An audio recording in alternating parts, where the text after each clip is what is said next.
Listen.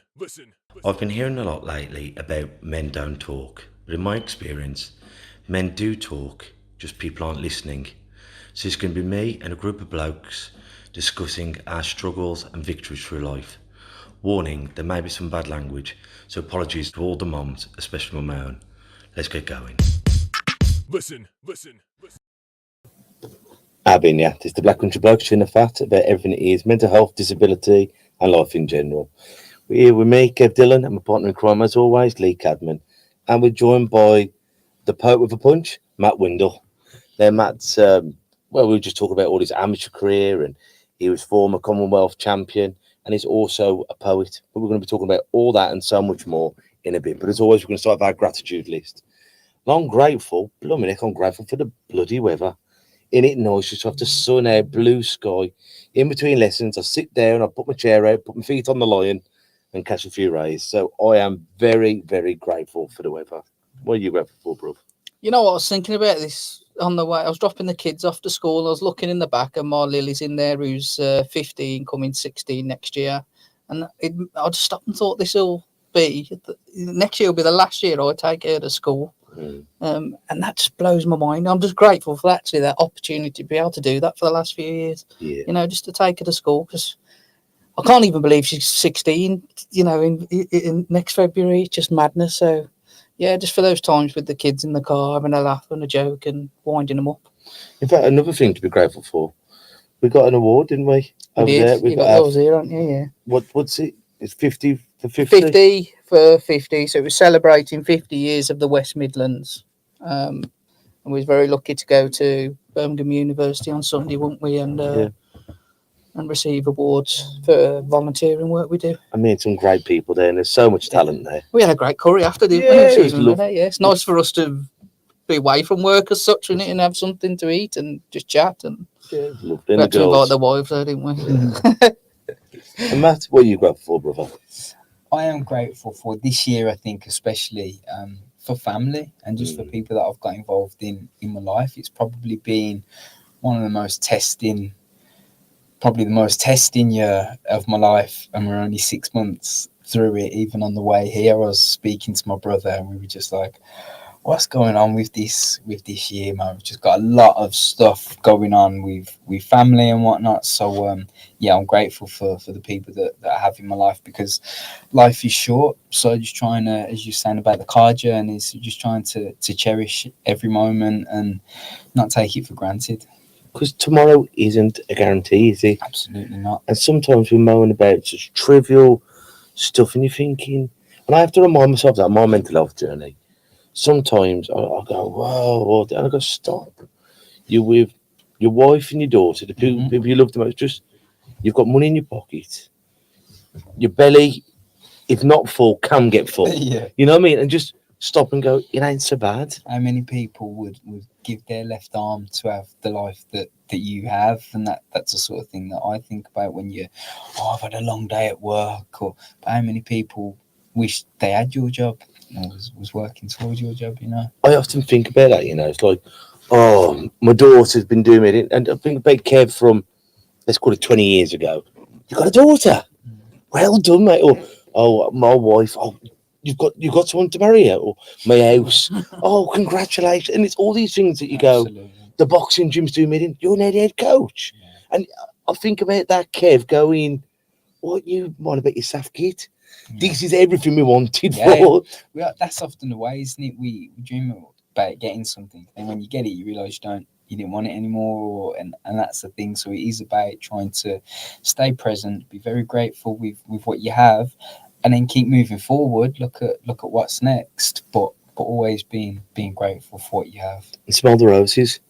You see that a lot in boxing, don't they? They're too eager to get to the next place. They don't enjoy the journey that they're at. You know, they're too busy. They've just fought, they've won, they've had a cracking fight, and they're standing there going, yeah, but I could have done this better. Well, actually, stop, enjoy the moment. And of course, the interviewer after the fight goes, who are you fighting next? Exactly. And it's sometimes even before that fight, you know.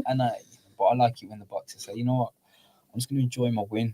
I'm going to go home, I'm going to spend time with my family and my kids or whatever. I'm going to enjoy the win, and I'll see what my manager or promoter or whatever comes back to me with, you know. So obviously, that's so cruel in boxing, professional boxing. you fought your heart out, you've lost, and before you've had time for the concussion to sink in, microphone in your face. So what did you think you did wrong? Well, What they've got to start doing is just going, let me be. yeah. The press conference after the ring, let me just, and you've seen it with AJ, with Fury, with so many now. They're just running on such emotions. That's not the true self. They're heartbroken. It's like, Happy New Year. yeah. You've just found out your wife's having an affair. How does it feel? Yeah. And you're going, my heart, my world has just ended. Yeah. Let me go and have a glass of water, decompress, and then I'll answer 3 questions. Well, my last fight, I lost my Commonwealth title, and straight away the interviewer said, "Matt, where did it go wrong?" And I like to think I take things in quite good spirits, and I think humour is one of my defence mechanisms or whatever. And I said, when he started punching me in the face, Brilliant that's when it all answer. went wrong, you know. And straight, like immediately after when you're in the ring, and that was the reaction. All the audience laughed, and because There's no real other answer either. It's like, I mean, at that point, you haven't watched the fight back. and you know, obviously it was heartbreaking for me. We were potentially moved. We were on the cusp of something huge. Had I have won and all the rest of it. But when you do just remove yourself and you start looking with a little bit more of a philosophical head, you know, have I still got a roof over my head? Have I still got my job? Can I still pay the mortgage? Are my family still healthy? Have my parents who flew over to the Cayman Islands to watch me there? Yeah, they're not happy that they've seen me get punched up, but are they still okay? So there's so much more to life, and you come out than a win without being loss. injured. Yeah, so it is everything. It was everything, and if I could go back in time and change it, I absolutely would. But there are a lot bigger things that could go wrong than losing a boxing match. But also, it hurts so much because you want it so much. Yeah. The day that you don't care if you've lost, that's the day when you've got to walk away from the game, isn't it? Yeah, absolutely. Because and that's what I say. It's everything. Because I can't explain it to people, because obviously everyone manages to juggle boxing life balance differently. But I don't go to the cinema. I don't go out, obviously, on nights out. I don't really go out when I'm training for a fight, because everybody has, I think every boxer has their bit of an Achilles heel, whether it's women or drugs or alcohol and nights out. And for me, it's food. Food is the thing that I love. And if I'm not boxing, I like to socialise with people over food, catch up with friends over food, celebrate a Mother's Day or a birthday or something over food, and that's one of my things. So when you go to the cinema, how can you go to the cinema and not just have some popcorn or pick a mix or nachos or snacks or something on your lap? Or how do you go out to a restaurant and everybody's tucking into something that they want, and you've got a Caesar salad just get plonked down in front of you? So for me, saying no when it's in front of me is really difficult. So even if you just go, I'll just have a pinch of chips, and I'll go, go on, and I'll have a spoonful of that mac and cheese. Like that with beer, do you know what I mean? We can't have one. You know it exactly before you know it. You've consumed way more than what you was intending to. So my way of saying no is to say no to the invite. And just don't do anything else. Don't go anywhere. And it's quite recluse, and it's quite, I guess, a boring sort of lonely-ish sort of life. But even if you have a long career, a sporting career is still short. In comparison to the rest of your life, if you live to the national average of 81 or whatever it is. So a long career, I'm 33 now, a long career would be 35, certainly towards your 40s. And that's still only halfway through what my potential life could be. So it's a little bit of sacrifice for, you can eat yourself to death afterwards then if you want to. It's the sacrifice that makes the champion. I've never met a boxer apart from a super heavyweight that enjoys making weight, because you don't go in it, you walk around weight. We had Conor Walker on here the other day, who in my opinion got his pants pulled down the other day. I had him winning 7 rounds and a point, so let's give that a round. So he was 6 rounds up. 6 rounds up, but there. But he was talking, he was saying, like you, I love food. But to be a boxer, you sacrifice it. And you see the kids in championships, we'll talk about your amateur career in a bit, but it's like, who doesn't have that Mars bar? who doesn't have the McDonald's. Oh, well, it's Easter. He's got to have an Easter egg. The champions save the Easter eggs for after they've won the bout or once the ABAs are finished. And that's, if you can have that dedication and that resilience, then the world is your oyster, isn't it? Absolutely. And I think boxing, I don't know really, I've never competed in any of the sport at a professional level, but I think boxing is probably the top sport where the least talented person can get a world title shot just on sheer work ethic, commitment, tenacity, fitness, toughness. You haven't got to be a silky smooth Frankie Gavin who spoke earlier off camera. You haven't got to be a silky smooth boxer to get. You can be a Sam Eggington or a Jason Wellborn or that type of, and that's not taking anything away from those guys. Tufty lads, that you don't really want to be in a scrap with, and they've won IBO titles and had world title shots and British titles and so on. So boxing is the one sport I think where that tenacity, fitness, work ethic can get you so far. And it's great. I said once again to Connor, and the Midlands at the moment is just heaving with talent in it. You know, we've just had our old boxer Ricky Summers who won the light heavyweight English title. Then you've got obviously Ben Whittaker, the Glau brothers. Then you've got blooming, I know Fraser Clark from the East Midlands, and then you've got Sam Eggington, yourself, top of the bill, Tyler Denny. Tyler Denny. I mean, me and Tyler have got a photo together. We won the Midland belts as amateurs. It would have been 2013, and we were both fighting on a show in Old Hill. And we both had our Midland belts, and we've got this photo next to each other with our belts. He'd come down to Whalley a lot for sparring with the likes of Craig Cunningham and anyone that was around that sort of weight. And we got these photos next to each other. And then we ended up boxing on a show together a couple of years ago in lockdown, which was people could come to, but it was like a 60% capacity with they needed to space the seating and that sort of stuff. And it was that win for him and the win for me. We were both underdogs, both fighting unbeaten fighters, both got the win, and obviously he's gone on even beyond me, but it was that win that kind of catapulted, certainly in this scenario, Tyler.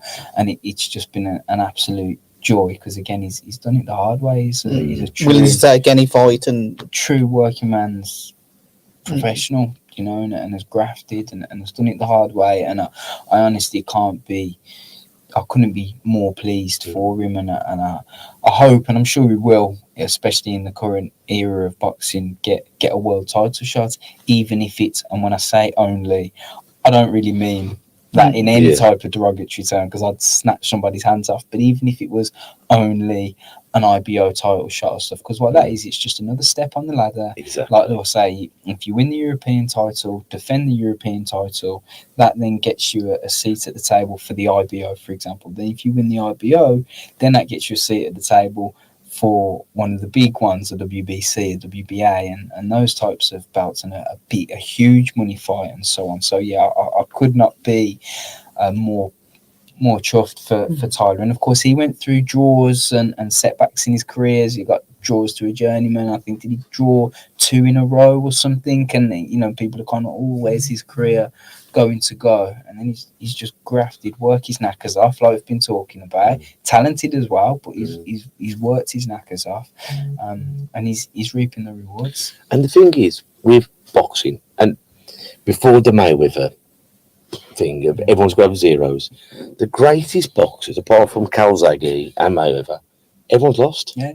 Rocky Marciano. Well, but it's like, it's very few, isn't it? Lennox Lewis, one of my favourites of all time, lost, got stopped twice. Mike Tyson, Muhammad Ali, George, and we want to see the best fights happen. And this is my criticism with it: is as soon as a boxer loses 2 now or 2 in a row, he's written off. His promoter doesn't want to work with him anymore. He's taken off of television. People are saying, "Oh, he's finished. He's over the hill. He can't make the weight anymore. This is that." And people, your football team might lose 2 in a row on the same week if they've got a game on a Tuesday night and a Saturday afternoon, and yet the next week you're still down your local football club supporting them and cheering them on. It's only in boxing when they go like, "Have you won?" You know, you never say that to a goalkeeper. How many goals let in this season? Yeah, you know what I mean? Because I do a lot of work in schools, and obviously working with teenagers. You know, they want to go, "How many have you lost?" Or they go, "Have you lost?" And I go, "Yeah." I said, "I've lost plenty. I've lost as many as I've won. I'm still waiting for a bloody win." The ones that I've won, I wouldn't change them for anything. I've far exceeded any dream that I had as a young teenager watching Friday fight nights when there was always fighting for a British Commonwealth or European title. And then 15 odd years after watching that, I've fought for British Commonwealth and European titles on television, headline shows. I would never have even dreamed of that when. What was your dream at that point within regards to boxing? I think I just wanted to go pro. I think my dream was to just have a fight as a professional. Like I say, I wasn't silky smooth, or I was never, even for my height, I've got T-Rex arms. I've got the shortest arms, even for a small man. I've got the shortest arms. So the God hasn't been gifting you. Just me being on the outside and just pinging someone with a jab and cruising to an easy point win. It was never going to happen. So even if I was in there with someone with a losing record, we've always got to sort of get head to head and slug it out a little bit. Kind of like Nick Ball. Yeah, that type of stuff. So I just think that when I was watching that, like I say, you're watching two men on the TV fighting for a title, 12 rounds, you know, at the time, I'm probably getting tired after 3 twos. I'm thinking, how do you do 12 3-minute rounds? And now my last 5 fights have been 12 rounds, but back then it's a whole light year away from anything that you do. So I think back then, my immediate dream, it wasn't that I thought I could do it. My immediate dream was to win like a championship belt, which in the amateurs didn't really exist at the time. And then in 2012, the Birmingham belt, Mick Maguire was one of the brain fathers of that idea. So I was like, I need to fight for this Birmingham title.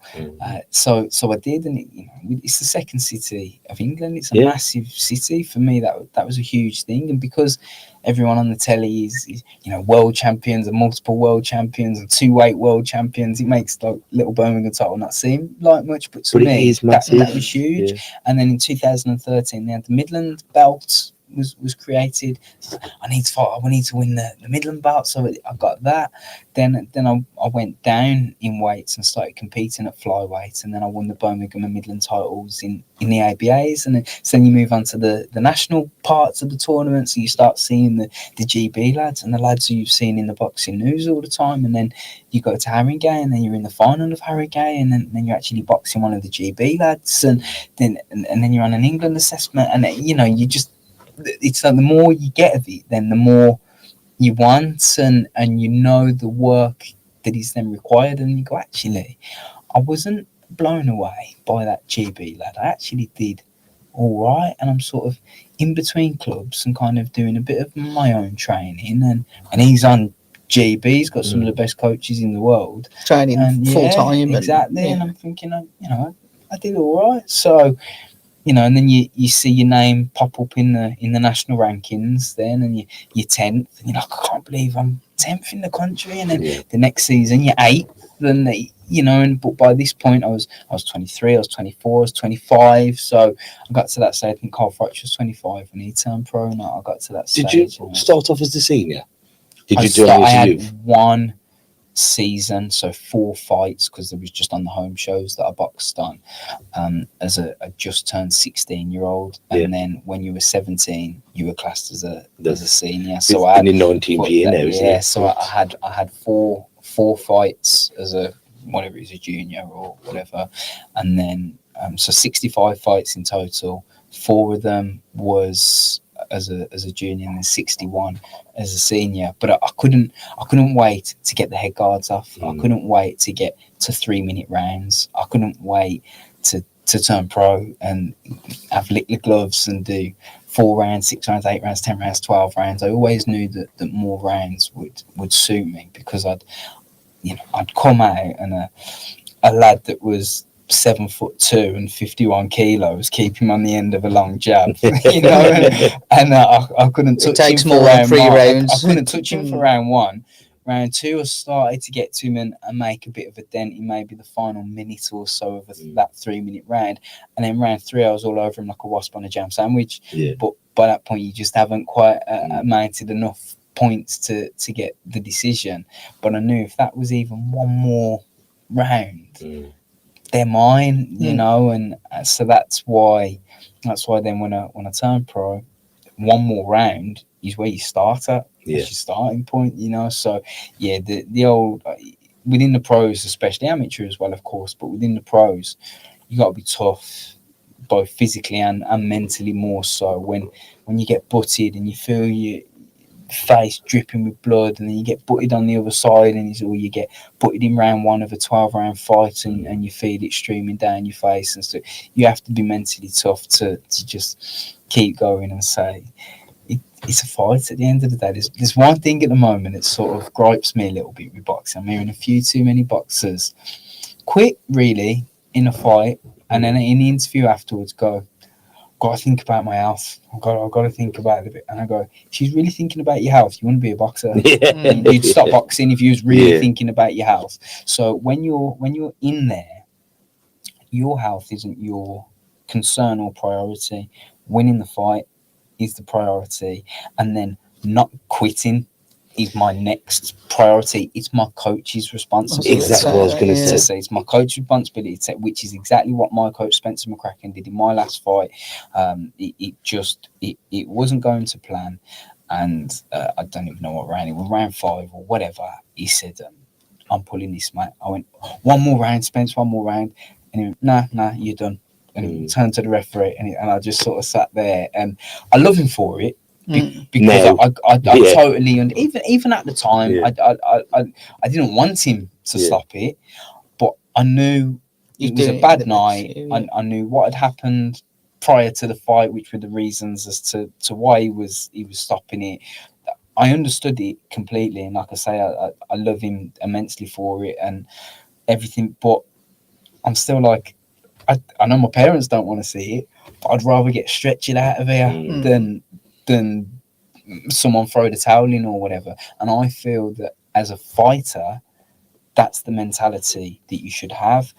You shouldn't be a brave coach. Yeah, that's the thing. Do you think some of that is the boxers doing that because they don't have that trust in the corner, or do you think it is just they are generally concerned about that health and don't want to get both? I mean, you know, if it's their first fight with a new coach or whatever, then of course there's not going to be that trust and that rapport, that relationship built with them and the coach. And I think because we as a society we're probably a bit softer than we've ever been, softer, I don't know, compassionate, understanding, whatever. You see it in the UFC where someone's tapping because they're in a lock or something, and that's really accepted, isn't it? Like if you're in that kind of situation, he's tapped off. Nothing. A fighter quits, and you won't believe actually how many people get onto him about it. I think. I mean, thankfully I've never been in an armbar or a rear naked choke or anything, so I can't talk from any personal. But with that, I think, look, you're in that moment, and you tap, or your arm is snapping in half. But then we have boxers who have had their eye sockets shattered, and I'm pretty sure they probably know that's the case. And they want to carry on. Times, so it happened with Paulie Malignaggi against Miguel Cotto. It's jaw broke, wasn't it? And he did the 12 rounds. Crazy. Really? Against Malignaggi. That's and Miguel Cotto left hooking you in your broken jaw for 36 minutes. It's not And Danny Williams, when he dislocated his shoulder and went on to win. I mean, only in the heavyweights really is that, unless you've got a phenomenal punch at one of the other weights. Only in the heavyweights really is that happening. But nobody could have argued with Danny's coach if he would have seen the shoulder and he threw the towel in. I would have. In a heartbeat, the towel would have been in. Exactly. Nobody could argue with him for doing that. But he went on to win. It's one of them, isn't it? I think sometimes what happens is with the power dynamic, the coach almost becomes frightened of, if I tail him, will he get rid of me? Yeah. Instead of looking after the duty of care of the boxer. And you've seen that even like with AJ when he had his wobble. And he was losing it. Someone should have grabbed the mic and gone, AJ, go back to the And I love AJ. Yeah, but it's people that it seems to have a lot of yes, Weak around people him, doesn't it? around. Yeah, And that's I in the think Fury's the same as well. Exactly. Well, Fury's the same, yeah. But it's like when Daniel Dubois with Joe Joyce, the eye got broke. His corner should have stopped it so he hadn't got to take the knee. Yeah, Because you're looking, going, you're down on every card here. You can't see out your eye.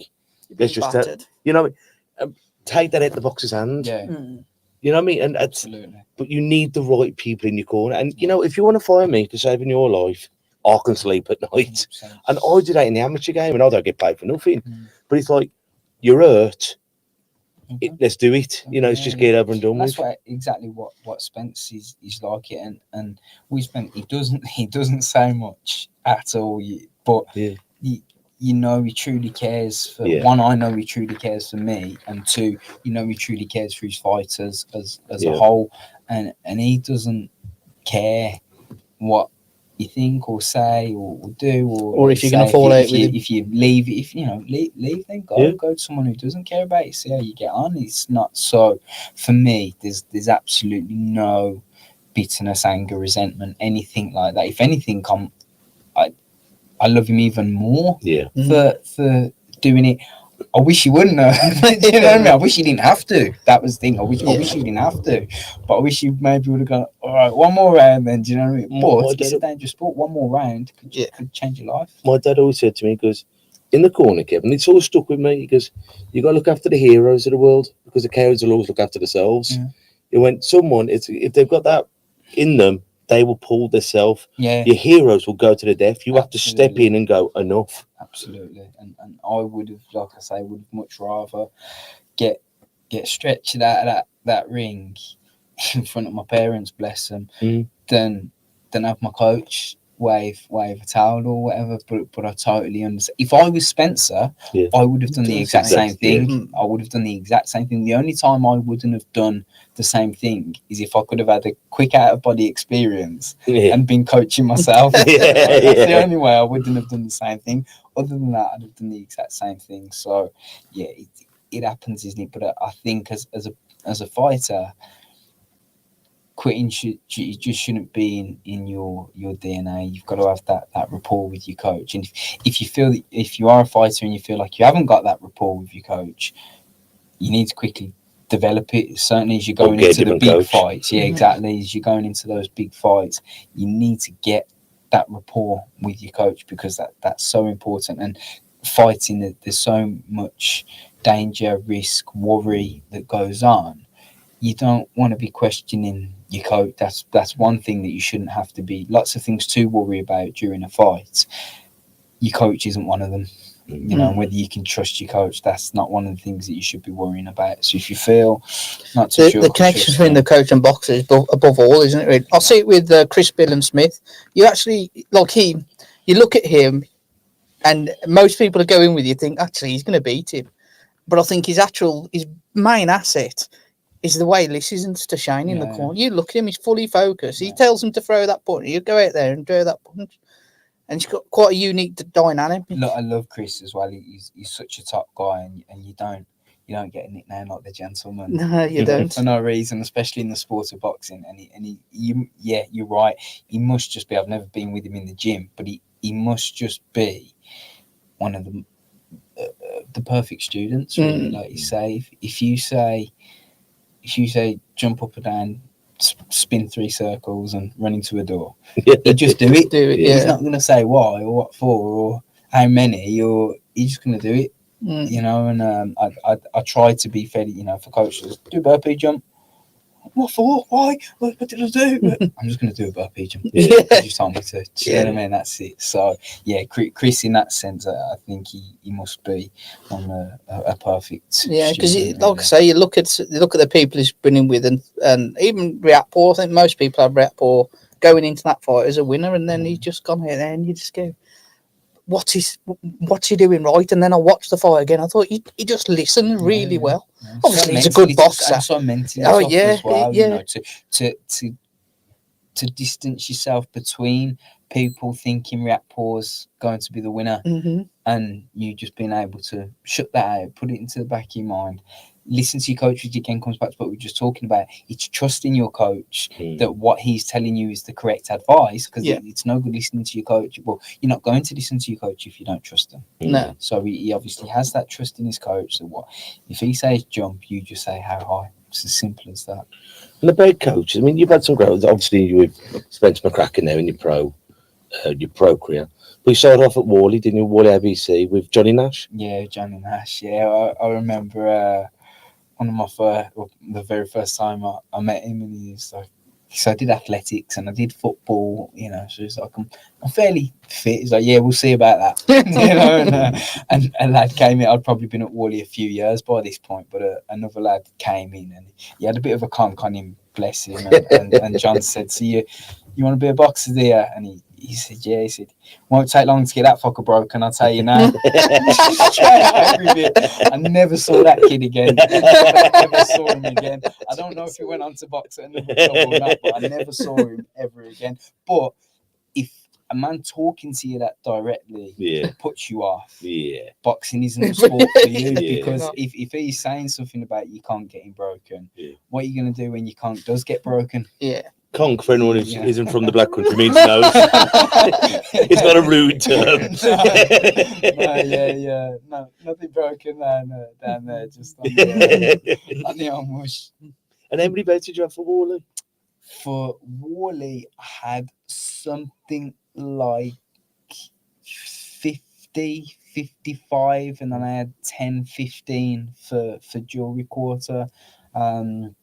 So yeah, I was at Worley a long time, from 2006, the January of 2006, up until 2014, the sort of June, July of 2014, and then I knew that one more season as amateur, and then I was going to move on as a professional, and I just felt like for one final season and push. I think at the time I was the only senior at the club. All clubs go through these different transitions where 1 minute you have loads of lads that are your weight, like you're sparring all the time. Next minute there are no lads that are your weight, or you're the youngest, and next minute you're the oldest, and so on and so forth. And I think I was the only senior through that spell that they were going to.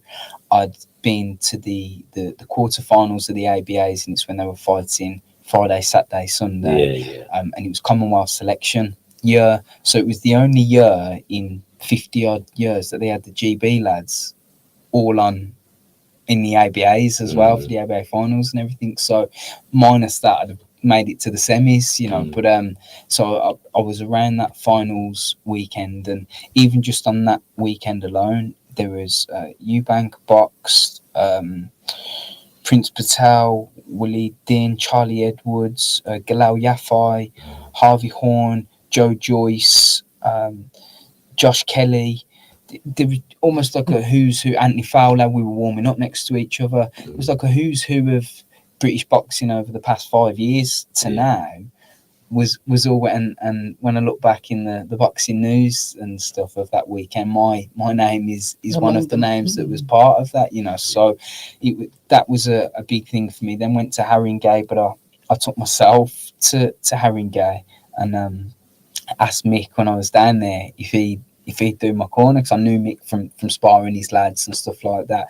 I wanted to go to Haringey. It clashed with the things that coaches at Worley were going on, so they couldn't. So I said, do you mind if I go and just sort of affiliate with the club whilst I'm down there? And they said yes. So I took myself down there, paid for my own hotel and, you know, that kind of stuff. And Mick Blessing did my corner and just fed me a bit of water down there. Made the final there. So you're starting to get a taste for these your boxing lads that are on the GB squad. And like I say, you're losing, but not just, or you know, you don't feel like you're not being blown out of the water, you're not being stopped or being given standing counts or anything like that. So I'm thinking, if I'm doing a lot of that with sort of my own sort of training and Nova seniors and that, how could I do when I'm somewhere else? So I thought one more year let's go to Jewellery Quarter. I was in a real tug of war between going there or with Frank O'Sullivan at Birmingham City. Two great coaches, Yeah, Frank I and mean, Mick Maguire, two Frank- great guys. Fantastic. And I was for the ABAs I was just talking about,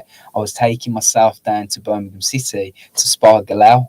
Yeah. So I was turning up on my own to spar one of the Afoy brothers who goes on to be Olympic gold medalist, and I'm sure he's going to be a world champion. He is, isn't he? Is he a world champion now, is he? Not No, yet. not He's yet. got one of the, I think he's one of the WBAs. He's got one of the like international International something, titles yeah. and stuff. Yeah, but he will be. It's Phenomenal you know, talent, He's isn't insane, and he just All doesn't three of them. stand- It's honestly, crazy, really. but Yeah. even back then, they were saying he's the best of the bunch, and I just thought every time I was sparring him, I just wanted to get a fly swat. Swat him and just say, "Stay still, would you? Just for a second."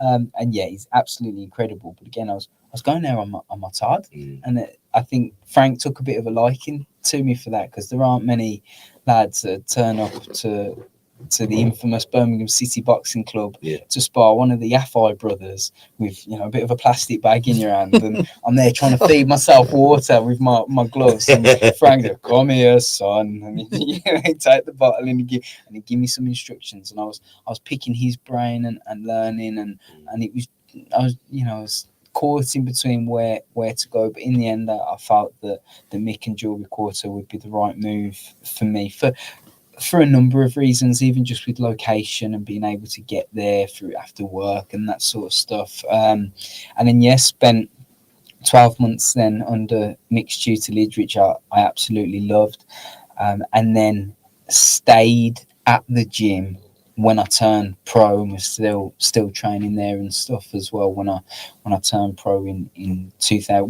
The Haringey was my last, so that was the June, and then I turned pro in the July of 2015.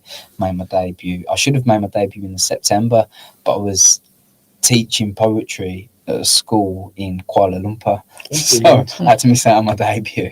And then so made my It's debut. a good excuse. Yeah, exactly. made my debut in the December of 2015, and then here we are now in 2014, and I'm still going. I mean, a shout out to Mick, because I know he's one of the England coaches. He's down there training with the England guys, with Amanda Coulson, and he's doing great. He's got his lad Delicious, who's going to these Olympics, and once again, Midlands boxing, fantastic. And for a super heavyweight, and I say heavyweight when he transitions over to the pro game, I mean, having a heavyweight gold medalist, Olympics or not, he's got the Commonwealth gold medal. That's already in the bag. So regardless of obviously, if we're all praying that he can get the Olympic gold, but he's an amateur gold medalist in the super heavyweight division from Birmingham. And so marketable. He's done a few shows now, hasn't he, on TV, like commentator. He speaks really He well. does. He's good looking. You just want to slap him. He's got the name, bloody hell. Could I have one thing? Yeah, save some for the rest of us. I mean, I'll say I can't reach my pockets. You know what I mean? He's handsome and he's tall and he's got medals. I don't have to diet. What a prick. When you meet him, he's a gentleman. Yeah, and in years to come, go a long way. you know, because if you think like AJ Fury, Usyk, they'll be gone in 5 years. They'll be maybe long sooner gone than that, by yeah. the time Well, he's Delicious is peaking. on the scene. And, you know, 100%. wouldn't it be fantastic to have in Birmingham That's what a world championship, you know, and a heavyweight that's marketable, Yeah. speaks well, people will come out for, because you know what else it will do?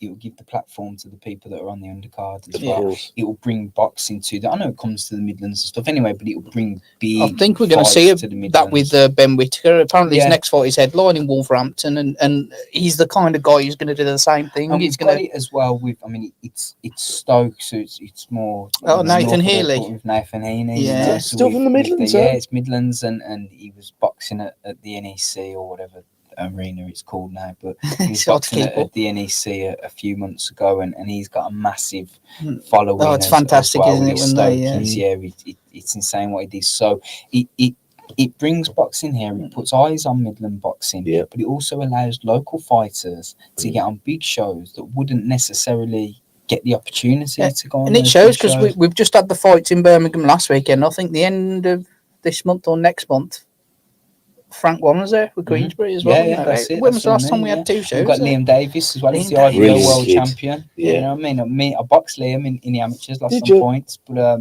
again, I'm not going to touch it with my dad, was I? Do you know what I mean? But yeah, box Liam in the amateurs at 52. Again, it's just so good to see people that doing well. So I watch Liam grow because he used to spy back Connor Jones, and it's lovely when you see these kids who turn into teens, who turn into blokes, and you bump into them at a show, and it's, how are you, mate? How's your dad? How's your... And it's so lovely when you see the sacrifice that these kids put in for their life, Their obviously life. he grew up with his dad, with his granddad, gone into boxing club. It's been his whole life. So they've he doesn't know any difference in one sense as well. But the sacrifice, the amount of times that your mates must be knocking on the door. Do you wanna come out play football? Now I've got training. Do you want fizzy pop? Or now I've got to watch my weight. Do you want to come for a few beers? Or now I'm fighting in a few weeks. And it really is difficult. So when they go on to achieve what they've done, like say we've talked already about Tyler with the European and Liam with the IBO and Delicious, if he can top that off in a few years' time, and there'll be no rush with him. There's no need for us to all get carried away. I think we need to push Delicious. He'll get there. He will get there. I'm sure of it. And yeah, what a fantastic opportunity. I'll probably just miss him. I'll probably be a smidge too old. But what an opportunity he will provide. What a platform he would give for other Birmingham and Midland boxers as well, and that's something that we should all get behind, support, and show gratitude for. Is there someone within your family who boxed previous to you, or boxes now? My granddad boxed in the army, but I unfortunately never got to meet either of my grandparents. They both passed before I was born. But my granddad boxed in the army. I don't think my dad ever fancied it, and I can't even tell you specifically from influences in my life directly what made me want to do it. What it was for me, growing up in the mid to late 90s, it was Attitude Era WWF. And me and my mates were ignoring all the "do not try this at home" adverts. And we were elbow dropping each other, and we were pedigreeing each other onto the pavement. Just went into boxing, is safer. That's it. We went into break time, grappling and headlocking each other down the corridors and all that sort of stuff. And then you get to secondary school, you maybe start to grow out of wrestling a little bit. But I said earlier, I loved the belts. The belts was the thing that I loved. So then 2 men in a ring fighting for a big shiny belt. Boxing then was like the next thing. But I also grew up just absolutely loving Bruce Lee. I was watching like Enter the Dragon and documentaries and stuff on Bruce Lee every week. And I was like 6, 7, 8, stood there with my little pajama bottoms and a white vest going, pretending that I was Bruce Lee, tasting the blood and all that sort of stuff. I wanted to be Bruce Lee. Chuck Norris as well. And so when I saw Chuck Norris and Bruce Lee fighting Game of Death, my little mind exploded. It's so I was all, my big brother did karate as well. He's 16 years older than me. So when I was 10, 9, 8, he was mid 20s. So he was paying for karate at his own wages and stuff. We couldn't really, it's quite expensive, and we couldn't really afford to take me, but I wanted to do that, and didn't. So I always had this affinity with wrestling, with martial arts, with combat, and then with even as a footballer, I was definitely more of a Roy Keane than a Ronaldo. It wasn't dirty. I wasn't trying to break anybody's legs or anything like that. But if me and you were sprinting for a ball, I love that shoulder barge. So we get that bit of physicality about it. I've always loved that.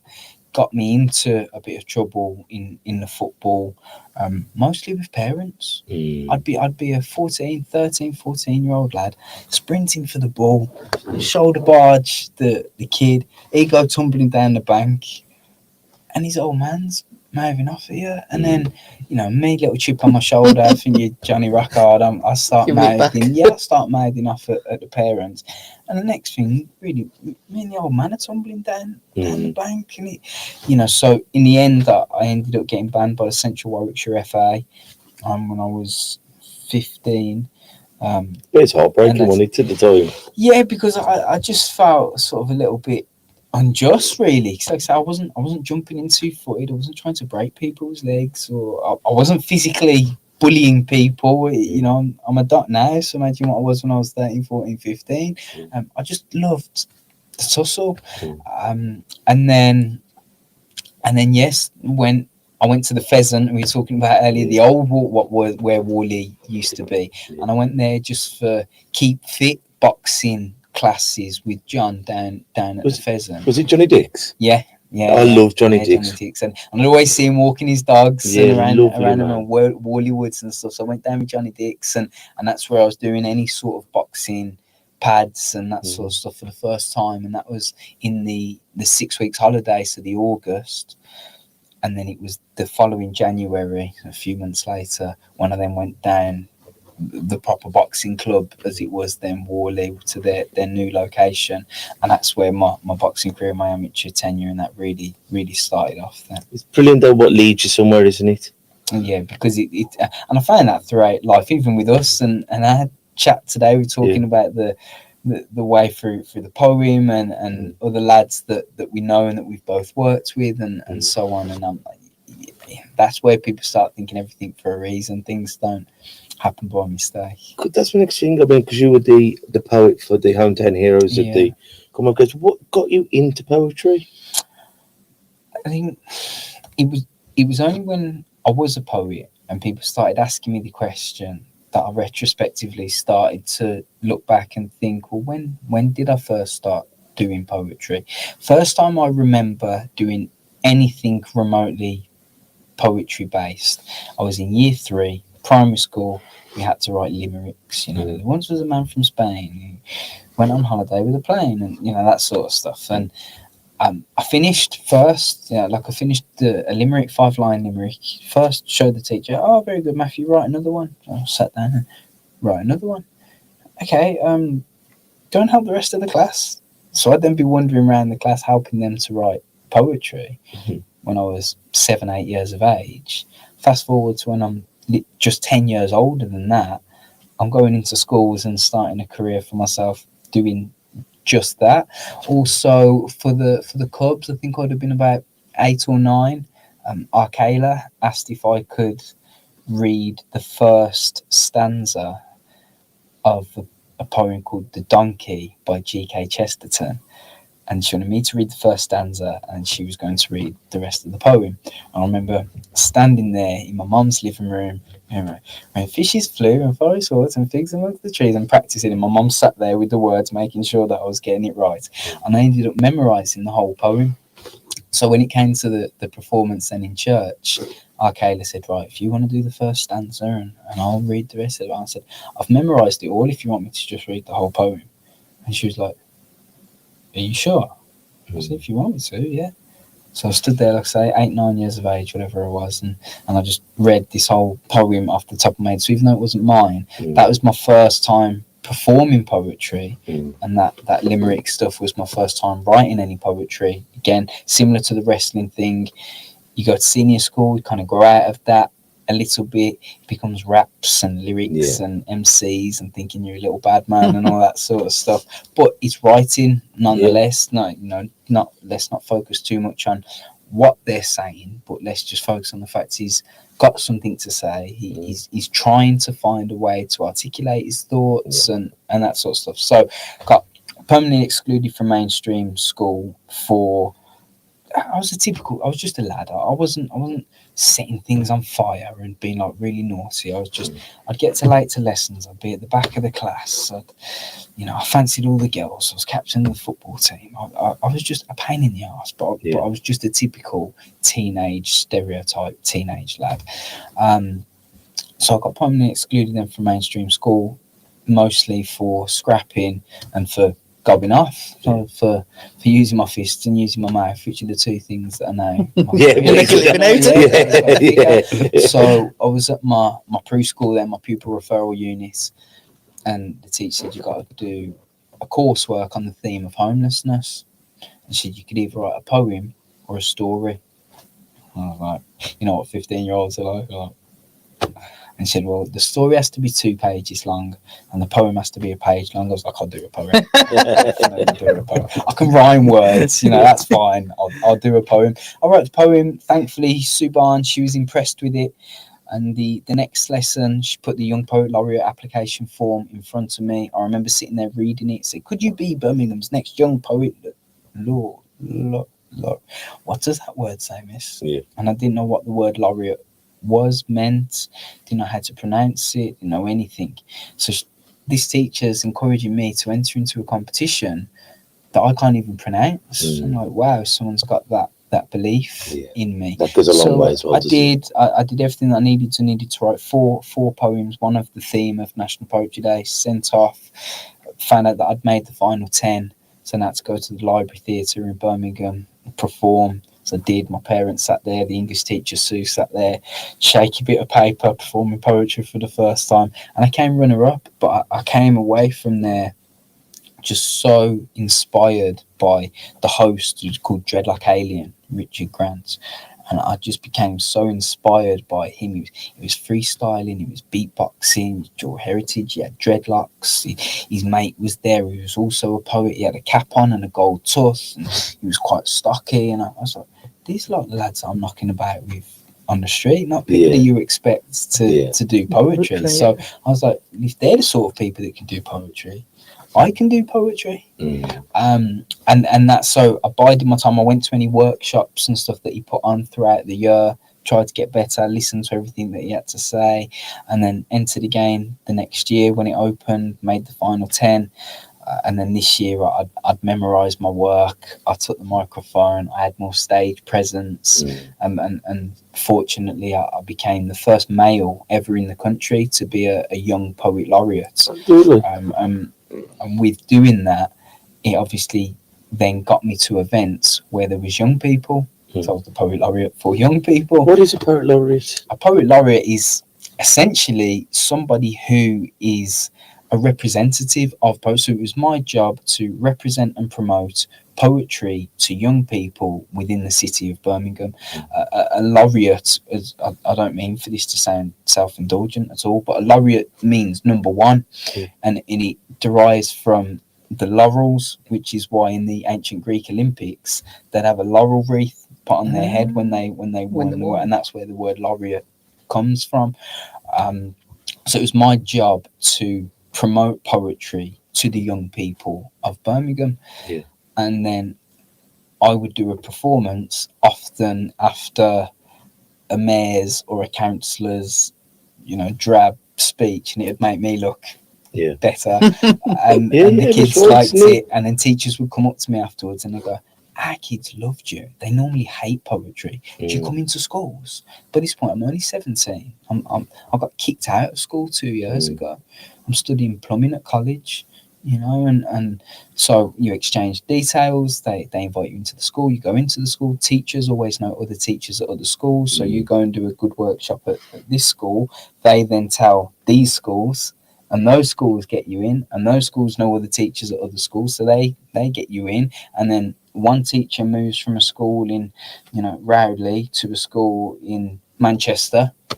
So then they get you into the school, and then that school tells other schools, and it just snowballs from there. So as I just mentioned, I was at college getting my plumbing qualifications 2007 to 2009.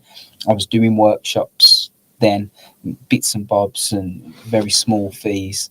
And then 2009, once I'd accumulated a bit of a network, I just sent out a big email to everybody saying, I'm going with this full time now. If you want me, please feel free to book me. If not, but you've had me before and you'd recommend me, please feel free to pass my details on to other teaching contacts that you may have. And that was in the late September, October of 2009. And then come the March of 2010, I was on a 16-hour flight to Jakarta, Indonesia, to work at an international school over there for World Book Day. To fantastic. promote it, and this was, like I say, what was I was 18. I'd been excluded from school when I was 15, and I'm now being flown literally the other side of the world to teach poetry to a bunch of English second language students that are all at international schools. It's real pinch yourself stuff, but of course it's daunting. You're traveling all that way on your own. You're only a 19-year-old teenager yourself, but my parents said to me, they say you never lost as long as you got a tongue in your mouth. So if you're not sure on something, just ask somebody. So made it there and back. They stopped me at customs coming back though. They wanted to know what a young lad was doing going over to a country like Indonesia and back within the space of a week. I was like, you got anything in your case? So when a bottle of beer from the hotel in my fridge. I bet that I almost didn't believe it when you said teaching poetry. It's crazy. So I'm very thankful and great. And this is something I talk about with the young people that I work with, because if a lot of them, when we talk about future and goals and that type of subject, of course, money is something that they always go to, and I'm not a fan on people, the whole money doesn't buy happiness type of stuff, because it doesn't, of course, but it's usually rich people that say that. And I think, of course, it doesn't buy happiness, but I'd still rather cry in a mansion than an alleyway. It's like money can't buy happiness, but lack of money can make you sad. And and that's exactly it. It's a perfect way to go about it. But one of the things that I say to try and prove my point with the young people that I now work with is I would almost definitely earn more money from being a plumber than I would being a light-flyweight boxer and a self-employed poet. So it is also about doing the things that you're passionate about and the things that you love to do, and pursue your passions is one of my mantras, is to just go after the things that bring you fulfillment. As long as you can afford to put food on your table, to keep the roof over your head, to go on a holiday once a year or something, as long as you can afford those luxuries, because they are luxuries. There are many people, even in 2024, that I work with people within the criminal justice sector, and a lot of the guys that I'm mentoring now never been out of Birmingham. Never been out of Birmingham, and if they have, they've never been on a plane, they've never been abroad. Don't tell me they've gone out of Birmingham, it's going to go to a different nick. So it is a privilege still to, you hear people, I haven't had a holiday for 2 years, and we all love a holiday.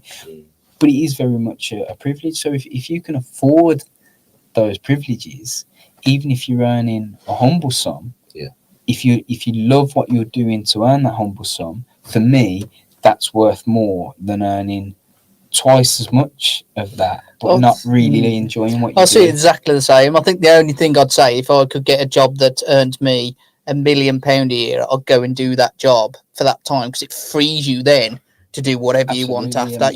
Once you're set, money, you do a year or two on that, and you're retiring, aren't you? That's it. And you can move to a warmer climate, or whatever. Yeah, so sometimes I suppose embrace the suck of it to get further on.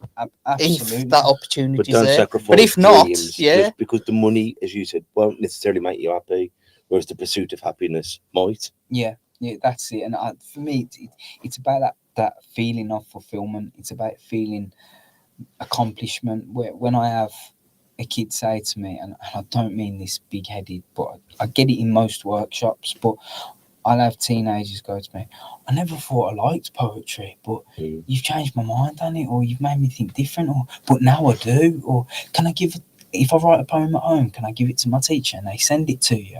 And all these sort of stuff. I did a talk at a school last week, the week before, and it was the sixth form students, the year 12s. And a lad said to me afterwards, he said, that's the best talk and enrichment talk I've ever had at the school. I've been going there from year 7 all the way through. And they said, you had no gimmicks, no PowerPoint presentation. It was just you and your story. And you was just real and honest and forthright with what you were saying. It's like, and that's the best talk that I've ever had. And for someone to say that to you, to know that there was, I don't know what, there was 60 kids in there. If he was just the one person that's come away from that, and he took something from my message, and that encourages him to believe in himself and to keep working and keep moving forward and believe in his dreams and all that sort of stuff. Because, like I said, from a boxing point of view, I had no right to become a Commonwealth champion, but it was just that resilience and that just stubbornness. People always use the term stubborn as a negative. Oh, you're so stubborn. You're so stubborn. They always use it with negative connotations, but there are times where it's not just good, but paramount that you are stubborn in your pursuit of something. And it's that stubbornness that made me achieve the Young Poet Laureate final. I didn't win the first time of asking. I then became, nearly 9 years later, the Birmingham Poet Laureate. I didn't win that at the first time of asking. In boxing, I've lost a whole load of fights, but I won. If I would have lost every single fight I'd ever had, and then still managed to win the Commonwealth title, I'd snatch your hand off. You know, so every success that I've had throughout my life always initiated from a loss or a failure. Do you think that's the way the world is now? Just because you lose doesn't mean you're a loser, and we focus too much on the winning. I want some of Ed Sheeran, and he said something like that. He said, "You don't learn nothing from success. You only learn from the losses and the failures. So it teaches you how not to do something, and it gives you that resilience of, well, if I keep persevering, I won't lose, and I'll lose, and then you persevere and eventually you get through it, don't you?"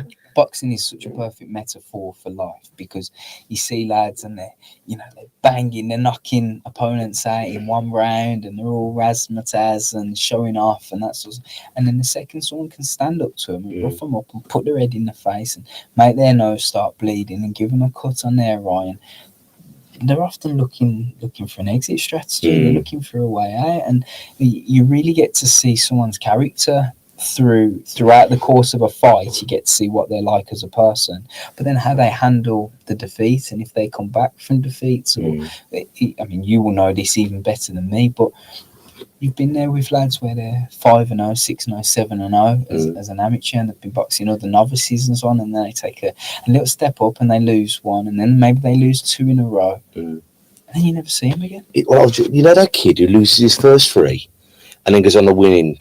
Yeah. Brilliant. That kid who wins his first 10 and then he loses his next 3.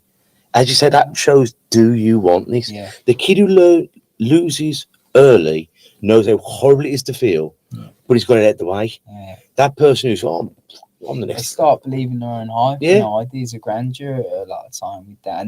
And then, of course, it comes down to the embarrassment of having to go to school on a Monday. How'd you get on? I lost. Again.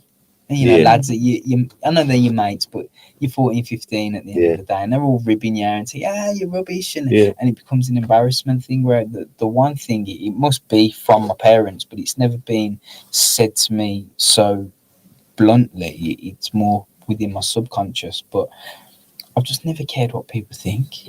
I'm just not bothered. Like if you want to take the mick out of all the time, go do it then. Yeah, you do. We get the awards, and it's all nice and that, but the awards, as well as people who don't like what we do, it makes no difference to me. For the simple fact, the only people it makes difference is my family, because my family and friends, because they know the true you, so they will, they're telling you the truth of what's happening. The awards and that are nice, but it's not. Well, they're not.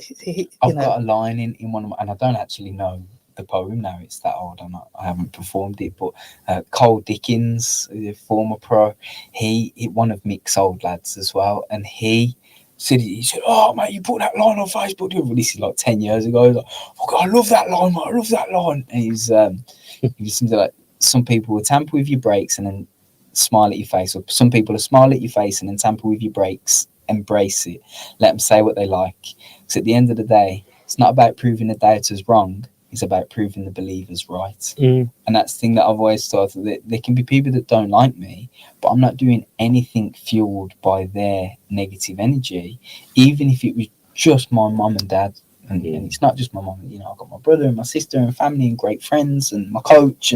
But even if it was just my mum and dad, it would be like, I want to prove their belief right, their belief in me to not be misplaced. I don't want to let, of 8 billion people in the world, I don't want to let those 2 people down, or 3 people if you include my coach, or 4 people if you include my brother, or 5. You get the point. So for me, it was never about proving people wrong. It was just wanting to say to the people that are in my life, thank you for your belief in me. There's a Commonwealth title.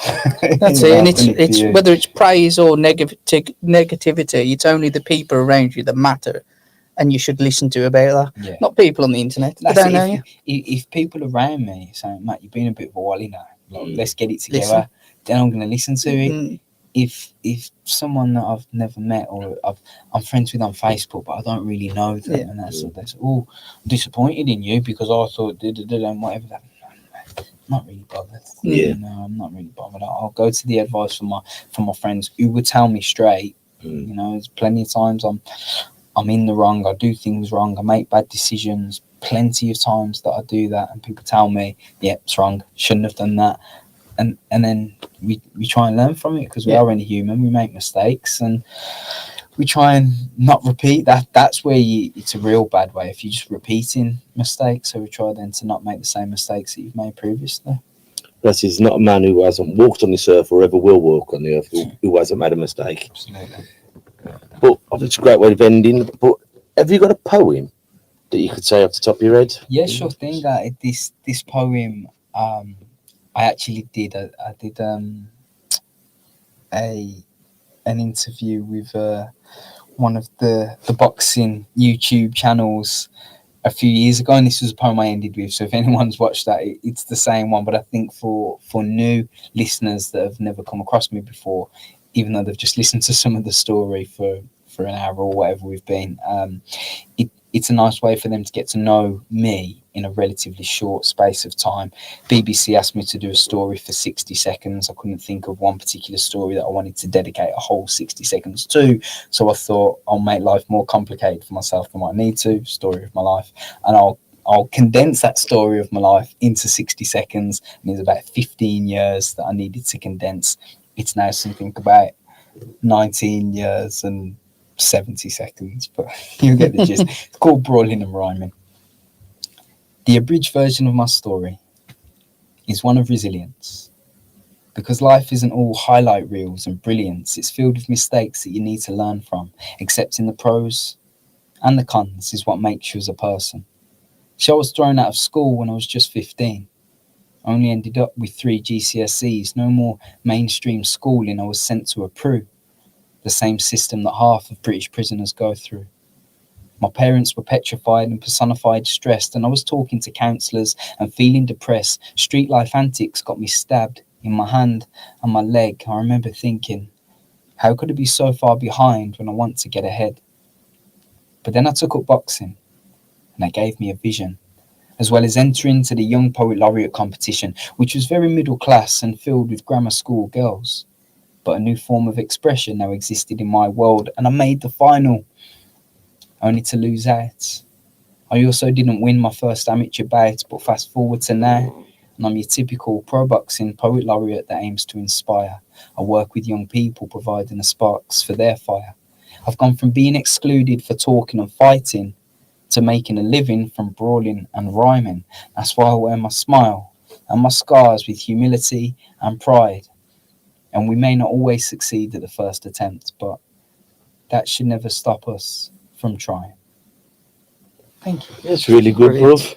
Really good. And then, because you did the one for the Birmingham Commonwealth Games, and it's we've got a real flair for that. And it's, as you say, when we think about poetry, we think of upper class, middle class, academics. But the reason why I love hip hop, rap music, rhythm, and poetry, and it's, you know, when you've got the great wordsmiths like the KRS Ones and the Tupacs and all the, and you're listening, and Nas, and you're sitting there going, this guy or this girl is telling a story.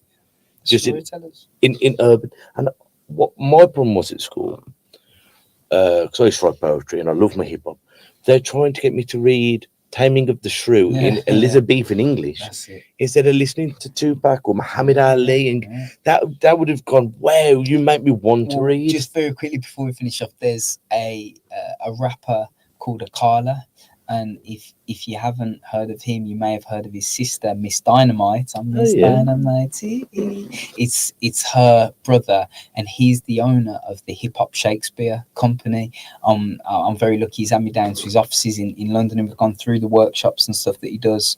We've combining hip hop with Shakespeare, and one of the little activities that he does is he will say a quote, and if you think that quote is a Shakespearean quote, if you think it's a hip hop quote. And he's done it with university Shakespearean professors. Nobody ever gets them all right, because when you take away the thee, the thy, the thou, or when you take away the beats and the music and that from it, and you just look at it as a sentence, a single sentence removed from a greater piece of writing, it's not always so easy to tell the difference as to whether something's Shakespeare or hip hop and rap music. So again, it puts it in a bit of a different light. So it's an activity that I do with young people in schools, and it's okay, so maybe it's not, because essentially Shakespeare was talking about sex, drugs, violence, and politics. What genre of music talks about that? Rap.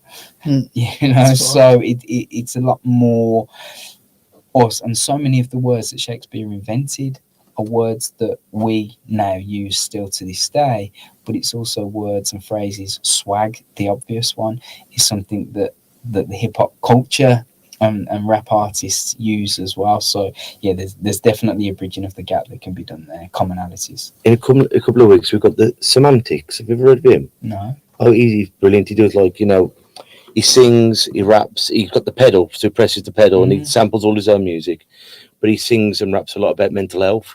But he's coming on, and another interesting bloke. Yeah, absolutely. I'll tune into that one. Good. I'll watch on. Thank you for having me as well. Have you got any quotes or sayings to end us on? Quotes or sayings? I said this to somebody a couple of days ago, and she was in absolute hysterics. So I'll say it, and hopefully some people can take it lighthearted. Some people might go, I'm going to follow that advice. And it's live every day as if it's your last, but pay the bills and wear a condom just in case it isn't. So do that, and what could go wrong? Well, brother, good luck in everything you do. Thank you. We'll get you back on as well. Absolutely.